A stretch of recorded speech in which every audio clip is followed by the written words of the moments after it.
Today on RUTV, we talk about the downfall of malls. Then we talk to Mr. Bridi about back to school night. Don't look away, because it all starts right now on RUTV.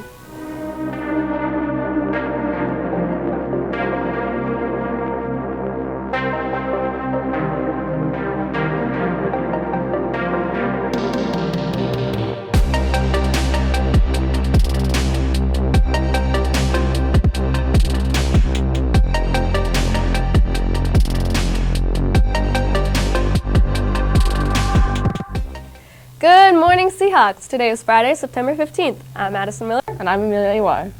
Unfortunately, Ty couldn't join us today, but we do have lovely Amelia here to talk with us on today's broadcast. How you doing, Amelia? I'm great, thank you. How are you? I'm pretty good. Yesterday, I actually went to Delamo, but I noticed it seemed emptier than usual. I went too, and I noticed the same thing. Turns out the decreasing foot traffic in malls is a lot more noticeable for a reason. Here's Haley Johnson with more. With the rise of online shopping and lockdowns that COVID has caused, malls have been hit hard in recent years. With declining popularity and lack of interest, malls are no longer the social epicenters that they once were. In the 1980s, the popularity of malls skyrocketed. Every weekend packed to the brim with shoppers. The mall was the prime location to socialize and shop. Unfortunately, in the late 90s, their tumble downwards began. Big box stores and online retail had started their takeover, and COVID encouraged shoppers to transfer their attention to these online retailers as in-person shopping shut down. As malls have drifted from the public eye, they have caused many places to lay vacant. An example of a mall that is losing their battle against these factors is the South Bay Galleria. Most days, it lays empty. This mall was once incredibly popular, causing the $30 million Old Town Mall to close. Now it sits, a husk, of its former popularity. Even a once rival of the Mall of America, the Delamo Mall, struggles. It may have a good flow of shoppers, but it's nothing like it was from the 80s to 90s when it was the largest mall in the U.S. All malls have their 5-star and 1-star reviews, but recently, the negatives seem to be weighing out the positives. Shopping centers, once social epicenters and one of the most popular places to be. Now, 2023, they are shells of their former glory, and there seems to be no coming back. For RUTV, I'm Haley Johnston. Back to you in the studio. Even though people are avoiding the malls, our Seahawks will thankfully never avoid showing up for our games. Let's check in with Jack and Mac for some sports updates.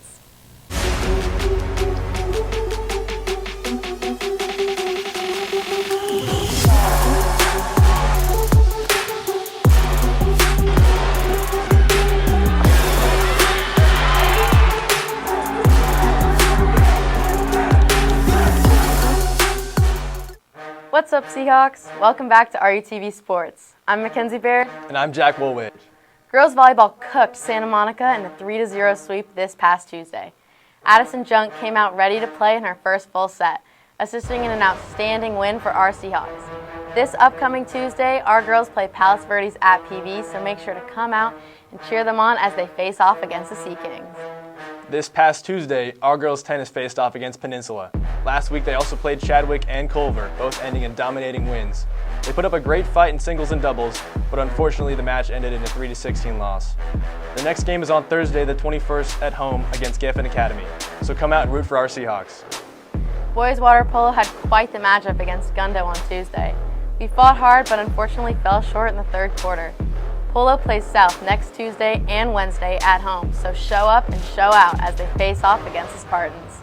This past Wednesday, girls flag football played another great game against San Pedro at home, walking away with a 16-0 victory. Next, they play Costa on Thursday, the 28th, so show up to support our girls as they take on the Mustangs at their next away game. As always, keep up the great work. Speaking of football, last Friday, our boys lost their first non-conference game against Huntington Beach by an extremely close score of 13-12. Our Seahawks had an outstanding game defensively, limiting Huntington Oilers to only 1 touchdown and 2 field goals. The team was happy to see our flock make the hour-and-a-half drive down to Huntington, where some of our students infiltrated the Oilers student section and represented our school in true Seahawk fashion. Our boys play tonight at Paramount, so be sure to show up and fill up the stands in support of our boys. Well, that's all for this week. Keep up the good work and go Seahawks! What a week. Congrats to all of our athletes and keep up the good work. Seahawks. Back to school night is coming upon September 21st, but not to worry, Mr. Bridi here is to keep us all informed of what to expect. Hello Seahawks, Anthony Bridi, your proud principal.